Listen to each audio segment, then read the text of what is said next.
ازيكم يا رجالة؟ اخباركم ايه؟ الموضوع النهاردة عن صورة شفتها على الفيس. الصورة دي طبعا عدت علينا كلنا، هحكي لكم عن الصورة دي. الراجل ده كان كل يوم بيعدي تحت بيت اللي بيحبها وهو في طريقه من شغله للبيت، وبيجيب لها ورد وبيقف تحت بيتها. ده غير ان اي حاجة كانت بتتمناها كان بيعملها، بيشتري لها هدايا، بيخرجها، يسفرها، وسايب لها كريدت كارد من غير حد. طبعا الصورة دي انتشرت في كل حتة وكل البنات كانت بتشيرها انها نفسها في حد زي ده، وبقى ترند من فترة. النهاردة نفس الشخص ده قال ان البنت اللي عمل لها كل ده خانته مع مدربها الشخصي، اللي كان بيدفع للمدرب بتاعها فلوسه، وحملت منه وفتحت على اسمه في البنوك 3 كريدت كارد، واشترت كل حاجة لحد ما سفرت، ما بقاش في فلوس، وسافرت هي ومدربها. فاكرين يا جماعة لما اتكلمنا قبل كده وقلت لكم ان ما ينفعش البنت اللي معاك انك توصلها لمرحلة ان هي تنام على سريرها؟ ان احمد ده عمره ما هيسيبني، احمد ده لو في وسط مليون واحدة عمره ما هيفكر يكلم غيري. فاكرين الكلام ده؟ الكلام ده حقيقي وموجود. اللي قلته قبل كده ان ما ينفعش البنت اللي معاك تبقى ضمناك، وان اي بنت هتتكلم في حتة ان هي بتحب الاهتمام والورد، البنات كلهم كلامهم واحد: اوعى اوعى تصدق ده وتهتم وتجيب ورد. دي اكبر غلطة انت هتعملها. للأسف احنا اتبرمجنا من صغرنا على الافلام والمسلسلات الهبلة، يعني هي فعلا افلام هبلة سواء افلام بره او افلام هنا، ان الراجل عشان يعبر عن حبه للبنت ان لازم يجيب ورد ويهتم. وكل الكلام ده كلام غلط، كلام اهبل. الاهم من كل ده انك تعبر عن حبك ليها، انك تبقى راجل قوامة وعندك اطار ذكوري، انك تعرف تحميها، تحمي البنت اللي معاك. هو ده المهم من انك تكلمها كل يوم وتتكلم بالساعات في الموبايل وتقولها انك قد ايه بتحبها وقد ايه ان هي نجمة في السما وانت ولا حاجة من غيرها. صدقني هيجي عليها وقت قدام وهتزهق وتتخنق منك، هتزهد فيك، هتشوفك عادي واقل من العادي. اوعى تبقى فاضي دايما ليها، دايما حياتك فاضية عشانها. دايما تكلمك وقت شغلك ترد، تكلمك وهي متضايقة وزعلانة ترد، تكلمك في اي وقت انت تبقى متاح. ده هيترجم على طول في مخها ان انت فاضي ما عندكش حياة. اوعى تبقى الشخص ده، اوعى تبقى الشخص المتاح دايما، ما تعملش ده. اوعى توصلها للدرجة دي، صدقني دي اكبر غلطة. وياما شفنا نماذج زي ده كتير، كان بيحبها ويهتم ويعمل لها كل حاجة، في الاخر النتيجة كانت ايه؟ نتيجة واحدة في الاخر. دي نهاية اي سمب، انه تساب. كلهم النتيجة بتاعتهم واحدة. ليه؟ عمل كل حاجة غلط ممكن تتعمل، عمل كل حاجة غلط في العلاقة معاها. النتيجة هتزهق وتسيبك في الاخر. ونفس الشخص ده يقول طب انا عملت ايه؟ ده انا عملت لها كل حاجة واهتميت، ده احنا كنا بنتكلم بالساعات. صدقني هتتكلموا في الاول بالساعات في اول العلاقة، بعد فترة صدقني المكالمة مش هتكمل الربع ساعة، خلاص هتزهق، مفيش طاقة للكلام. هتوصل لمرحلة انك تتصل هتشوف بس اسمك هتقفقف وهتبقى مخنوقة. خلاص يعني هي مش عايزة ان هي ترد، وحتى لو ردت هتلاقيها بتقفل في الكلام. خلاص هي مش عايزة تتكلم لان الكلام بينكم خلاص اتخنقت واتقربت، ما بقاش في جديد في العلاقة. اتكلمت قبل كده وقلت ان انت ما ينفعش مثلا تكلم بنت لو كواليتي، ما توصلهاش لمرحلة ان هي تبقى هاي كواليتي. لا، انت لازم تحط البنت دي عند حدها في مكانها الطبيعي. انا اول ما شفت الصورة دي ما استغربتش، لان عارف نتيجة ده ايه. اللي انت فاكره من صغرك ان المفروض ده صح، النتيجة بتاعته في الاخر واحدة: الاغاني الهبلة اللي بنسمعها والرومانسية والاهتمام، كل ده هبل، لان البنت عمرها ما بتحترم الراجل المطيع. اوعى تبقى الشخص النايس بوي، ما تبقاش اهبل. بنت بتحترم الراجل اللي ليه هيبته، وهيبته في رجولته. تعالوا نشوف الريلز ده ونكمل كلام. كيفك؟ ان شاء الله بخير، ان شاء الله نمتي منيح. والله من امبارح عم بفكر ان شاء الله تكون نامت منيحة ومرتاحة. هنا بتبقى شكلها عاملة كده وانت بتقولها كلام ملزق وبتدلل فيها، وتقول كلام رومانسي، وشها كرمش من كتر التلزيق.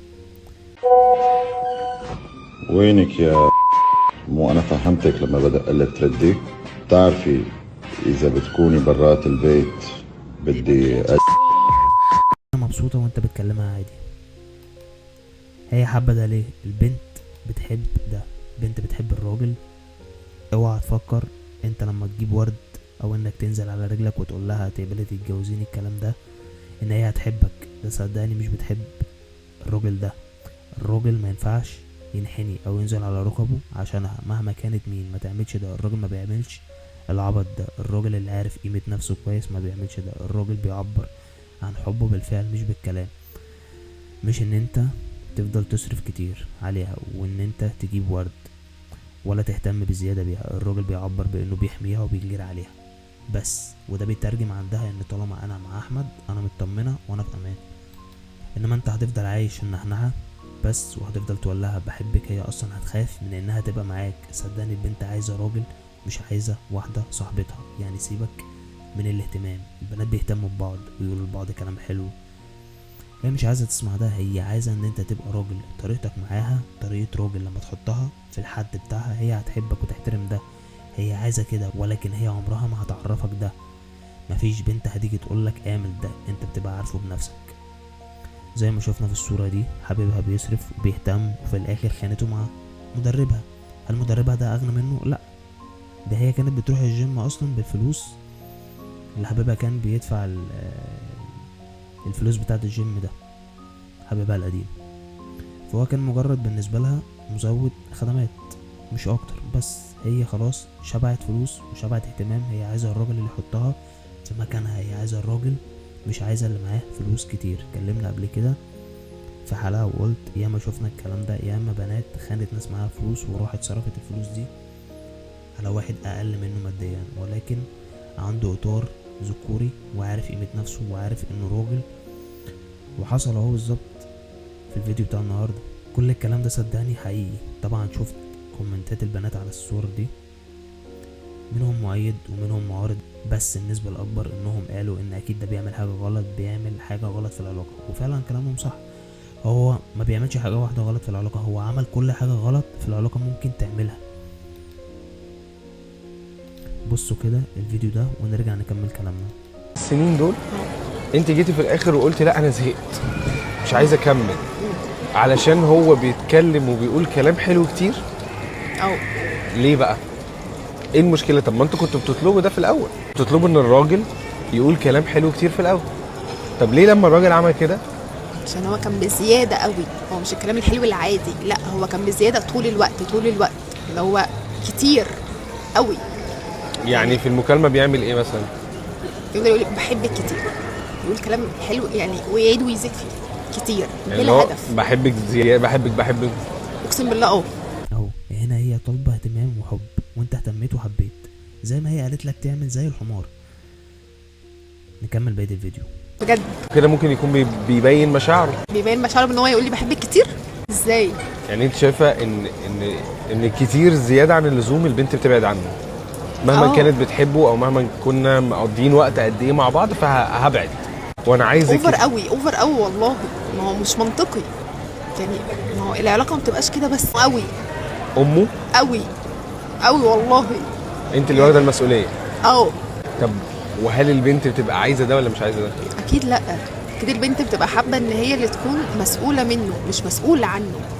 زي ما قلت لكم قبل كده حبيبتك مش امك. انا مره شفت بوست واحده منزلاه بتقول خطيبها بيقول لها نايميني.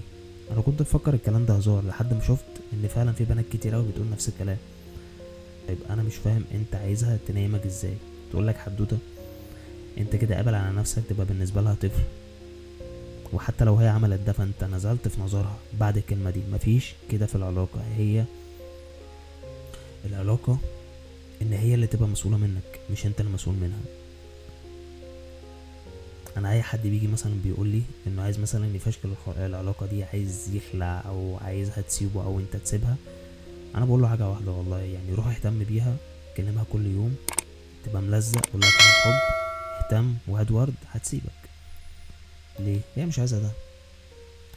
هي عايزه للتاني. هتروح للتاني اللي بيدي كل حاجه بالقطاره، بيدي اهتمام شويه، بعد كده يكرف، يهتم شوية بعد كده يكرف، يشوفها مرة و10 لا لا، هي حابة ده وعايزة كده، هي في مخها عجبها ده جدا وعلى هواها جدا، بس مش هتقولك ده، لان البنات اذكى منك بكتير. اوعى تفكر ان البنت اللي معاك غبية، لا هي اذكى منك بكتير وعارفة هي بتعمل ايه كويس، ولكن هي دايما هتبين ان هي مش فاهمة حاجة، دايما هتبين ان هي غبية، هي واحدة متخلفة. بس ده كان موضوع الحلقة النهاردة. لو عجبتك اعمل لايك واشتراك في القناة عشان يوصلك كل جديد. سلام.